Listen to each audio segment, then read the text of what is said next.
review it, I review you. This is my partner, Mr. It. Today, we're taking a look at Brandon's cult movie review of Godzilla vs. Monster Zero. Japan. How did I go this long without doing a movie from you? That's a pretty damn good question, to be honest. Yes, Japan. The Asian country famous for cars, electronics, and of course, some of the most batshit crazy entertainment ever conceived by man.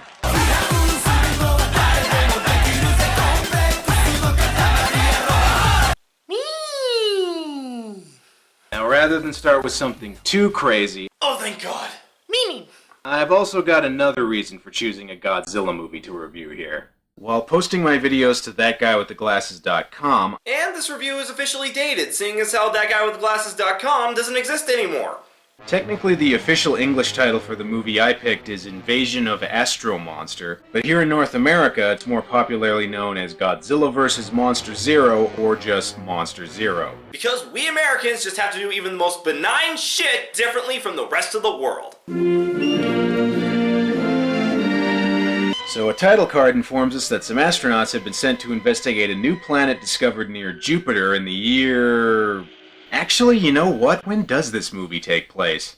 I mean, they don't say it's in the future, and everything on Earth looks pretty much the same as when it was made, yet they're just casually sending out manned missions to Jupiter just because they found a new planet? This movie was made in 1965. They hadn't even landed on the moon yet. I like to think that this takes place in an alternate universe where space exploration got more advanced more quickly. The new planet is called Planet X. Really? How do you suppose they found their way there? Well, it's very simple, sir. If we follow those planets, we can't very well miss Planet X. What's so funny? You should have left your sister packed in ice. They make a cute couple. Still studying it? You say that every time I ask. Guy sounds like Kermit the Frog.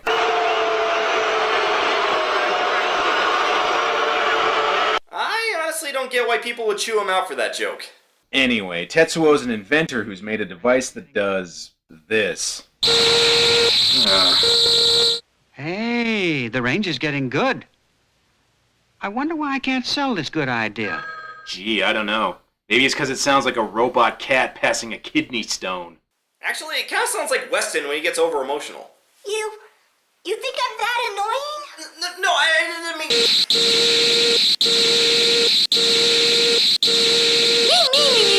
I'm sorry! Meanwhile, back in space... Glenn, what's the problem? I don't know, Fuge, but I think the cameraman may have been hitting the sake again. I can't tell if he said hit-ing the sake or got hit in the sake. Either way, I think it works. I just want to know why I'm laughing. Thunder and lightning. Oh man, the weatherman said Planet X was gonna be sunny. Now how are we gonna have our picnic? Just have it on the ship. You still have the nice scenery. I'm sorry, Astronaut Fuji, but I must insist. So you will step into the cylinder, please. Well, a strange alien presence may have just forced you to do something against your will, but on the plus side, at least he was polite about it. It's amazing the things that can be accomplished when you're nice. Okay, if these hallways are any indication, we're obviously dealing with a race of muffin-shaped aliens. Muffin? Damn it, now I'm doing it.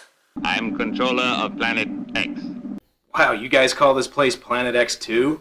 Man, and I thought we were being unoriginal calling it that. You never know, maybe they ripped it off from them. Monster Zero, it turns out, is actually King Ghidorah, the three-headed monster that first appeared in the previous Godzilla film, aptly titled Ghidorah the Three-Headed Monster. Everything is numbered here. The monster is Zero. Yeah, well, I'm still calling him Ghidorah for the rest of the video, so... Fair enough. Hell, I very rarely refer to Leon as Squall. The hydrogen oxide plant has been damaged. If we are to maintain control... Oh great, they've been put in the cone of silence. Better than the cone of shame. I do not like the cone of shame. Hydrogen oxide. Hey, hydrogen oxide is water. Yeah, it's water. Good work, Fuge. I knew your 6th grade education would come in handy. Actually, wouldn't it be dihydrogen monoxide? Actually, while dihydrogen monoxide is the more precise term, just saying hydrogen oxide is still technically correct. Why, thank you, Doctor. You still owe me for making my son cry, you asshole! I make him cry like that. In order to get rid of Monster Zero, damn it, I mean Ghidorah, If you're gonna make the decision, at least try to stand by it. the aliens want to transport Godzilla and Rodan to Planet X so that they can fight. Because when your planet is getting ravaged by a giant monster, clearly the best solution is to bring in 2 more of them. Fight fire with fire.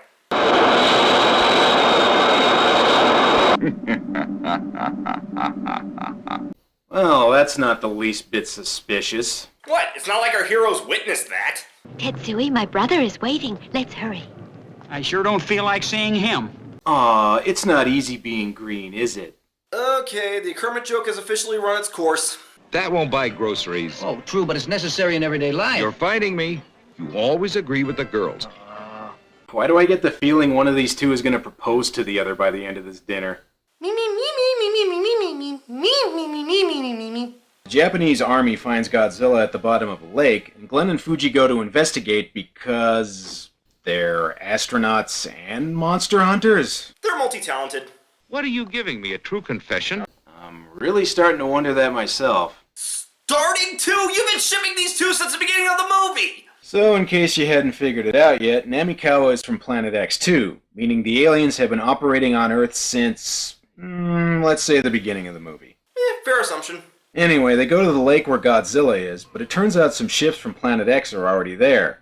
And after waiting until the next day, apparently... Well, yeah, you don't start an official meeting as soon as you arrive, especially at night. Trollers speak with forked tongue, lady, huh? You do realize he's sitting right beside you, don't you? It doesn't automatically mean he heard it. I mean, it sits right next to me and he still doesn't notice half the things I say. Me. No, of course not. Can't you drive it away? If you have an idea how to do it, won't you tell us? Well, for starters, you could use some of that technology capable of neutralizing and transporting Godzilla and Rodan across the solar system and use it on Ghidorah. You know, maybe throw him into the sun or something. You know what, why am I even bothering to point this out? The aliens are obviously bad guys. Because you're an internet critic, you have to point out plot holes whether it really matters or not. Glenn, you shouldn't go. Can't you stay and get married? Whoa, lady, take it easy. We went on 1 date. I fucking hate you. Nope.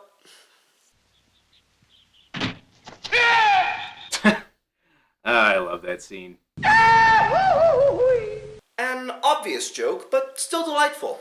Back on Planet X, the aliens deliver Godzilla and Rodan and revive them just in time for King Ghidorah to make another attack. And you know what that means. Let's get ready to rumble! The only reason anyone goes to see a Godzilla movie. Eventually, Godzilla and Rodan defeat King Ghidorah and send him packing.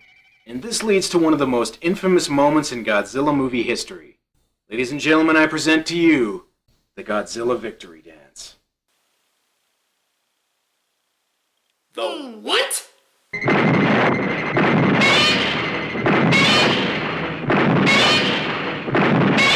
Oh my god. Why isn't that in more of the modern movies? So the aliens give him a tape containing the miracle cure and send them back to Earth. Look at Godzilla and Rodan. They seem to resent our leaving them behind this way. Yeah, well, I resent them going on rampages and killing thousands of people. So what do you say we leave them on Planet X and just call it even? Yeah, it's not like they've been known to defend Earth's population. Back on Earth, they prepare to listen to the tape Planet X gave them. I am the controller of Planet X. You will place the Earth under our absolute control and be governed as our colony. Okay, that was a good take. I think we can use that one. Now, let's see, how do I stop this thing? Yes, I'm pressing the stop button, but it's not going. What? You have to press stop and record at the same time? That's just stupid. And why the hell are we still using reel-to-reel tapes anyway? We're an advanced alien race. Shouldn't we have at least invented the CD by now? Well, yeah, but if they did that, then the people of Earth wouldn't have any way to listen to it. So Planet X begins an invasion of Earth using Godzilla, Rodan, and King Ghidorah, who are now under their control. This makes me wonder, why did Planet X even bother pretending to be friendly in the first place? They could have easily just came to Earth and gotten Godzilla and Rodan. Why ask for permission? Was it just so they could pull the whole prank with the tape recorder? Just come to Earth and start invading. Because it's not as much fun. The aliens take Glenn prisoner, but Namikawa gives him something that could defeat them before getting Star Trek special effected into oblivion. This came out around the same time as Star Trek, and probably had just as much of a budget. Of course the effects aren't going to look that much better. Never mind that, though. What are they going to do about all the monsters? May I suggest we join in prayer? Yeah, I don't think that's gonna be enough. You never know. Could work. Probably not. Fortunately, though, alien-controlled monsters are a common occurrence for Japan, and they've already got the infrastructure in place to counter it. Well, yeah. How many times now have monsters attacked? They've also put considerable resources into their schoolgirl anti-tentacle department. Meanie. They figure out that the monsters are being controlled by magnetic waves, and... Oh, wait.